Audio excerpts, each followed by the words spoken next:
Buenas tardes, hermanos, bendiciones para todos.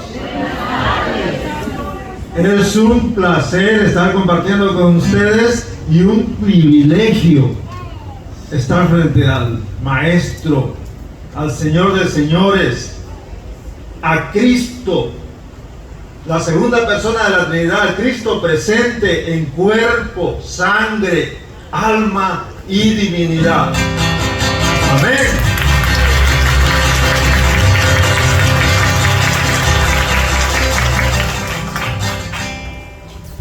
Mi nombre es Fernando Ramírez, vengo representando al Ministerio Pro Vida. Y ya que estamos hablando de los dones del Espíritu, la vida es un don que Dios nos regaló y solamente Dios nos la dio y Dios nos la puede quitar. Por eso debemos respetar la vida y respetar la vida de los demás. Los dones del Espíritu. Por si alguien nunca había escuchado qué son los dones, vamos a hacer un pequeño repaso de qué son los dones. Los dones del Espíritu son regalos. En inglés se dice gift, don, ¿verdad? Gift. Entonces son regalos y el mismo Espíritu es un don. Y a veces el gran desconocido, como decía el diácono en su homilía, ¿no? Es Dios. Es la tercera persona de la Trinidad, el que procede del Padre y el Hijo, que con el Padre y el Hijo recibe una misma adoración y gloria y que habló por los profetas. Es el Espíritu Santo. Y los 7 dones. ¿Cuándo recibimos los 7 dones? En nuestro bautismo. Si todos estamos bautizados, todos hemos recibido los dones. Y esos dones tienen frutos, dan frutos. ¿Qué son los dones? ¿Para qué son? Vamos a ver qué nos dice la doctrina de la iglesia, qué nos dice el catecismo acerca de los dones. Dice los dones y frutos del Espíritu Santo. La vida moral de los cristianos está sostenida por los dones del Espíritu Santo. Estos son disposiciones permanentes que hacen al hombre dócil para seguir los impulsos del Espíritu Santo. Los dones del Espíritu Santo son para ayudarnos a cultivar la vida en virtud, para ayudarnos en nuestra santificación. Para eso son los dones del Espíritu Santo. Y esos dones tienen frutos. Dice la palabra de Dios que el árbol se conoce por su fruto. Y si nosotros tenemos dones que hemos recibido en nuestro bautismo, tiene que haber frutos. ¿Y cuáles son los frutos del Espíritu Santo? Nos dice el catecismo, los 7 dones del Espíritu Santo son sabiduría, inteligencia. Bueno, y los frutos son perfecciones que forma en nosotros el Espíritu Santo como primicia de la gloria eterna. La tradición de la iglesia enumera enumera 12. Caridad, los frutos: caridad, gozo, paz, paciencia, longanimidad, bondad, benignidad, mansedumbre, fidelidad, modestia, continencia y castidad. Ahora, a mí me tocó hablar del temor de Dios. Estaba leyendo Proverbios. Ustedes buscan Proverbios 1, Proverbios 9, Salmo 111, Salmo 112.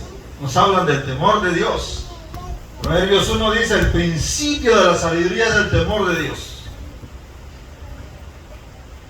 Proverbios 9 dice: el temor de Yahvé es el principio del saber. Conocer al santo, eso es inteligencia. El Salmo 111: el principio de la sabiduría es el temor de Dios. El 112: dichoso el hombre que teme al Señor. ¿Qué es el temor de Dios? Muchas veces malinterpretamos el temor de Dios con miedo. No tiene que ver nada con miedo. No se trata de un miedo. Yo voy a leerles una definición que encontré acerca del temor de Dios. Dice que no se trata de un miedo ni distancia, sino el humilde reconocimiento de la infinita grandeza del Creador. Es temor a ofender a Dios, reconociendo nuestra propia debilidad. Es sobre todo el temor filial, que es el amor a Dios. Es amor a Dios, es rechazar todo aquello que pueda hacernos ofender al Señor. Estábamos hablando de que los dones del Espíritu son para cultivar nuestra vida en virtud.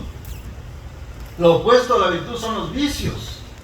Si llevamos una vida de vicios, estamos llevando una vida en contra de los mandatos de Dios. ¿Le vamos a hacer daño a Dios? No, le estamos haciendo daño a nosotros mismos.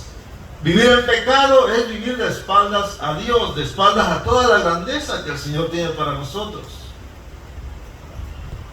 Y a veces el Espíritu, como decía el hermano, no sabemos qué es Dios, es el gran desconocido para nosotros. No sé si han leído, han escuchado el pasaje de Jesús y la samaritana. En el Evangelio según San Juan, en el capítulo 4 está. ¿En el 4, verdad? ¿Sí o no? ¿El 4 es? ¿No? ¿Sí? Sí, es en el 4. Es en el capítulo 4, verso 10. Se encuentra con la samaritana y le dice: si conocieras el don de Dios. Si cada uno de nosotros conociéramos el don de Dios. Nos decía José Tavares, tan facilito es.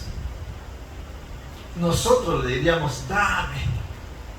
Solamente pedir. Hay que pedir el don de Dios. Dame de beber.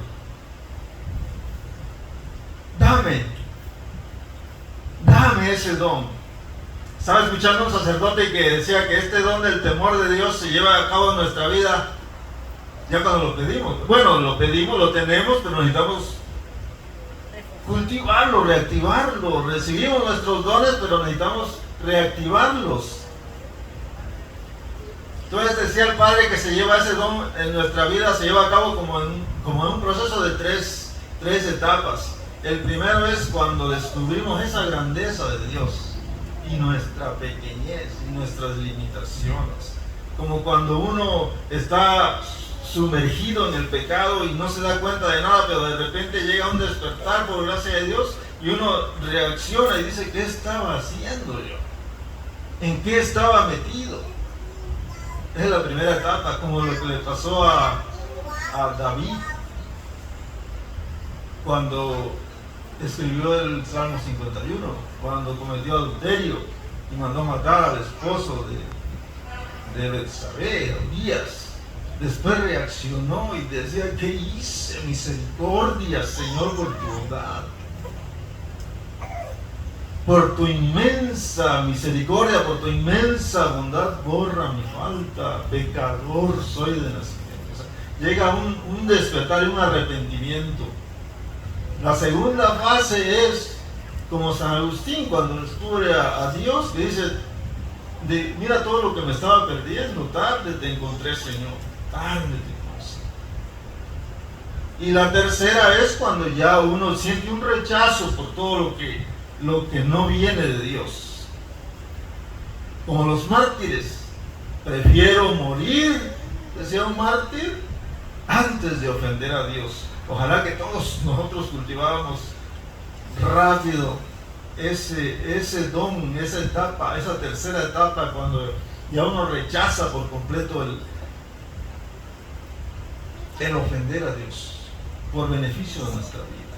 Entonces el temor de Dios nos dice también que está muy conectado, muy vinculado con el don de piedad, porque reconoces la grandeza del Padre y la misericordia y el inmenso amor que tiene para con nosotros. Y ese don del temor de Dios fortalece mucho lo que es una de las potencias del alma, que es la voluntad. La Iglesia nos enseña que se nos fueron otorgadas dos potencias: la inteligencia, la razón y la voluntad. La razón nos permite discernir entre el bien y el mal, y la voluntad es la que nos enfoca a escoger hacia el bien. Pero con el pecado la inteligencia se nubla y la voluntad se debilita. Entonces por eso necesitamos los dones, para fortalecer las potencias del alma, para vivir en santidad, para cultivar la vida en virtud. Porque estamos llamados La palabra nos dice hacer luz del mundo y sal de la tierra. Dice que una lámpara no se enciende para meterla debajo de una mesa, sino para alumbrar.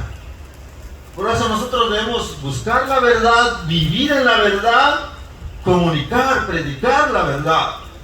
Porque si no comunicamos la verdad, no vivimos en la verdad, vivimos en la mentira y no buscamos la verdad, estamos metiendo esa lámpara debajo de la mesa, toda esa riqueza que Dios nos dio. Estamos también llamados a ser sal. Dice la palabra que si la sal deja de ser sal, ya no sirve de nada. Y nosotros, en vez de ser sal, muchas veces queremos ser azúcar para el mundo.